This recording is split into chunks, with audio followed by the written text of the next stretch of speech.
मेघावती के पिता जब स्वर्गवासी हो गए तो मेघावती अकेली पड़ गई। अब उसने सोचा कि मैं इतने शास्त्रों को जानती हूँ, शास्त्रों में कई बातें आई है और आज भी कई शास्त्रकार इन बातों को बताते हैं कि इस शास्त्र में ऐसा मंत्र आया है, इस मंत्र को करने से ये काम आदमी का हो जाएगा, इस मंत्र को करने से ये दुख दूर हो जाएगा, इस मंत्र करने से इतनी संपत्तियाँ मिल जाएगी। ऐसे सारे कई मंत्रों की हर एक शास्त्रों के अंदर आई हुई बातें जानकर उसने सोचा कि मेरा भी ब्याह होना चाहिए, इसीलिए मैं किसकी भक्ति करूं। तो उसने जब आपने अध्ययन के एक एक पन्नों को उल्टा तब उसने देखा कि इसमें ज़्यादा शिव जी ही अच्छी तरह से काम कर सकते हैं। इसलिए शिव जी को प्रसन्न करने के लिए उन्होंने पंचाग्नि का साधन किया। पंचाग्नि का साधन करने लगी, चारों तरफ अग्निकुंड लगा दिए, ऊपर सूरज की धूप, दोपहर की धूप, ऐसी कड़ी धूप, और बीच में ये यज्ञों के बीच बैठकर चारों यज्ञ कुंडों में वो आहुतियाँ डाल रही थी। भगवान शिव जी का आराधन शुरू कर दिया। ऐसे कई तक चला। जब चलने लगा तो कहते हैं कि जैसे जैसे उसके भी पहले जन्म के कर्म जैसे जैसे पूरे होने लगे और पाप घटने लगा तो कहते हैं शिव जी की प्रसन्नता बढ़ गई। शिव जी ने सोचा चलो इनको दर्शन दे। दर्शन देने के लिए वो उतावले होकर वो मेघावती के तरफ आने लगे। कहते हैं इसी बीच ऐसी एक घटना घटित हुई। कहते हैं कि वहाँ दुर्वासा भी आ पहुँचे। दुर्वासा भी कहते हैं कि वो भी एक शिव जी के ही अवतार थे। शिव जी के अवतार होने के नाते वो वहाँ पहुँचे हैं और उन्होंने कहा, हे मेघावती, हे पुत्री, तेरे पिता मेरे अच्छे मित्र थे, अच्छे स्नेही थे, और मैंने जब सुना कि उनका स्वर्गवास हो गया तो मैं आपको शोक व्यक्त करने के लिए आपके पास पहुंचा हूं। तो मेघावती कहती है मेरा नमस्कार स्वीकार करो, और आपने आकर यहाँ पर मेरे पर बड़े उपकार किए, मैं बड़े आभारी हूँ। तब ऋषि कहने लगे, हे मेघावती, तू किसका आराधन कर रही है, तुम किसका भजन कर रही है? क्योंकि भजन करने के भी कुछ ऐसे ऐसे नियम हैं। कहते हैं कि मनुष्य के कुछ कार्य जल्दी सिद्ध होने चाहिए, इसीलिए भी गीता में कई श्लोकों का वर्णन आया है। कहते हैं कांक्षत कर्मण्णा सिद्धि यजंत यह देवता क्षिप्रमहि मनुष्य लोके सिद्धिर्भवति कर्मजा। कहते हैं कि कुछ कार्य जल्दी सिद्ध करना हो तो किस भगवान का यजन करना चाहिए, किसका पूजन करना चाहिए, ये उन्होंने कहा। तो कहती है कि आप जो कह रहे हैं कि अभी अधिक मास नज़दीक आ रहा है, मैं कृष्ण की भक्ति करूं, तो बोले अधिक मास तो शेष मास है, मलिन मास है, मैं इसकी कुछ भी नहीं पूजा करने वाली, और कृष्ण को तो मैं बिल्कुल ही नहीं मानूंगी। मैं जो कर रही हूँ बिल्कुल ठीक कर रही हूँ, मेरे अंतिम सीढ़ियाँ आ चुकी है, मैं अंतिम सीढ़ी पर खड़ी हूँ और कभी भी मुझे भगवान शिव जी प्रसन्न हो सकते हैं। दुर्वासा ने कहा, ठीक है पुत्री, तेरे मन में जो आता है वो तू कर, तो अपने आप ही दुख की भागीदार बन रही है। मैंने मेरा कर्तव्य किया, मैं भी शिव जी का ही अंश हूँ, और मैं शिव जी की तू ना पूजा कर ऐसे भी कहा नहीं है, किंतु तू मेरी बातों को पूरी तरह से ना समझते हुए तू अनादर कर रही है। इसके बदले में तुझे दुख तो जो है वो तेरे सामने आएंगे। अब मैं उन सीढ़ियों तक पहुंच गई हूं कि भगवान शिव जी मुझे अभी तुरंत ही प्रसन्न हो जाएंगे, मेरी कामनाएं जो है वो परमात्मा पूरी कर देंगे। ऐसे उन्होंने कहकर ऋषियों से विदा लेना चाहिए। ऋषि ने कहा, हे मेघावती, तो अपने आप में नहीं समझ पा रही है, कभी कभी किन चीज़ों के लिए किन चीज़ों की ज़रूरत होती है उसका ज्ञान होना ज़रूरी होता है।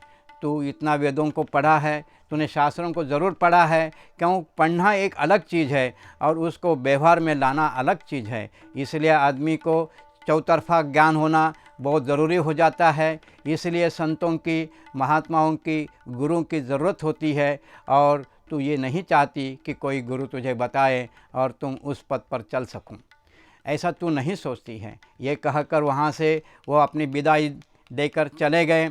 यहाँ पर कहते हैं कि उनका यज्ञ का आखिरी का दिन था, उन्होंने वो यज्ञ पूरा किया और शिव जी वहाँ प्रसन्न हो गए। किंतु कहते हैं कि एक तरफ उन्होंने अच्छा काम किया, दूसरी तरफ एक महात्मा को दुखी कर दिया जो उनके पिता के खास नहीं थे।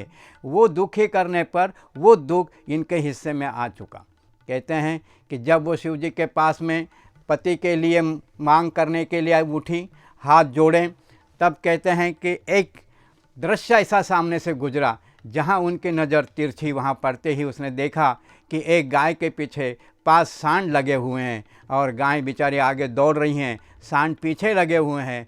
उस वजह से उन्होंने शिव जी के सामने हाथ जोड़कर जो कहना था कि मुझे पति दो, मेरा शादी अभी तुरंत हो जाए, जल्दी हो जाए, अच्छा पति मिल जाए, ये कहने के बजाय वो कहने लगी मुझे पति दो, पति दो, पति दो। इस तरह से उसके मुख से 5 बार वो निकल गया। भगवान ने भी उनको कहा तथास्तु तथास्तु तथास्तु।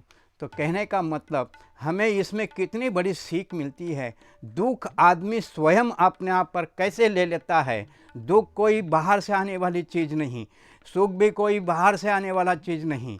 ये सब आपके ही जो गलतियां हो जाती है, जैसे मांग करने की हो या संकल्प करने की हो या कोई हम जिस विषय को लेकर कहीं पर कुछ उसकी प्रस्तुति करना चाहते हों, उसमें जब हम कहीं पर भी थोड़े से इधर के उधर हो गए तो लेने का देना पड़ जाता है। इसी तरह से वो उसके हिस्से में आया और उन्होंने जब देखा कि भगवान शिव जी भी हा हा कह रहे हैं, मैं भी खुद इतनी बार मांग चुकी हूँ, तो शिव जी से पूछा, बोले प्रभु आपने हमें रोका नहीं। बोले भाई हम कैसे रोकें आपको, जब आप कहती जा रही है तो मैं भी कहते चला गया। जैसे आज भी आप देखते हैं कि जब तक कोई क्राइम नहीं घटता तब तक पुलिस वाला वहाँ पहुँचता नहीं है, वो बोलता है कुछ हो नहीं रहा है, मारामारी होगी तो हम जाएंगे बीच में, तब तक हमारा कुछ काम उसमें है नहीं।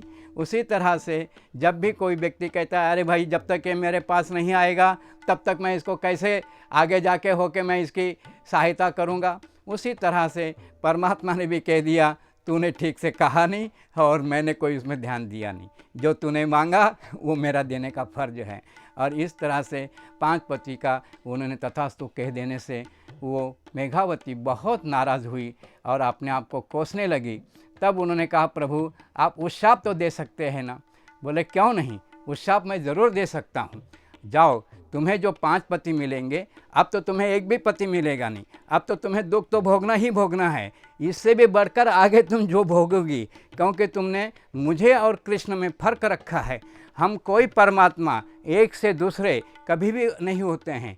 बाहर दिखने में हम विभिन्न दिखते हैं, अलग अलग दिखते हैं, लेकिन हम लोग अभिन्न है, हम लोग एक है। ये भाव तूने भक्ति में रखा नहीं और इसी वजह से तेरे हिस्से में दुख आया। जैसे कहते हैं दुख क्यों पड़ा, बार बार वही बात आती है। आप किसी भी काम को करने के वक्त में जब सोच से, समझ से और उसके परिणाम से जानकर जब वो काम नहीं करते हैं तो उसका दुख तो होना ही है। और जब सुख का समझकर वो अति उसको भोगने की कोशिश करते हैं तब भी वो तो दुख भोगना ही है। दुख नाम की कोई चीज़ है नहीं। एक प्रकार का एक पानी पे उठा हुआ ये बुलबुला है, वो पानी से ही तैयार होता है और पानी में ही मिटकर चले जाता है। उसी तरह से मनुष्यों के जीवनों की ये सारी स्थितियाँ बनती है, आती है, जाती है और मनुष्य उसमें विह्वल होकर बार बार रोता है और कहता है कि हे ऐसा क्या हुआ। कहते हैं कि इसी के कारण जब उन्होंने उस शाप मांगा तो उन्होंने कहा जा, तुमने 5 अग्नि साधन करने से तुम्हारा अगला जन्म भी जो है वो अग्नि में से ही होगा और 5 अग्नि का साधन होने से तुझे जो 5 पति मिलेंगे वो परमात्मा ही होंगे, देवता ही होंगे और वो तुम्हें आकर मिलेंगे। इसीलिए तेरा कौमार्य, तेरी चारित्रता, तेरी महानता, तेरा नाम सती के रूप में अमर रहेगा और तू बहुत अमर कहलाएगी और स्त्रियों में महान स्त्री है, ऐसा तेरा नाम जाना जाएगा। ऐसा उशाप देकर भगवान शिव जी वहाँ से चले गए।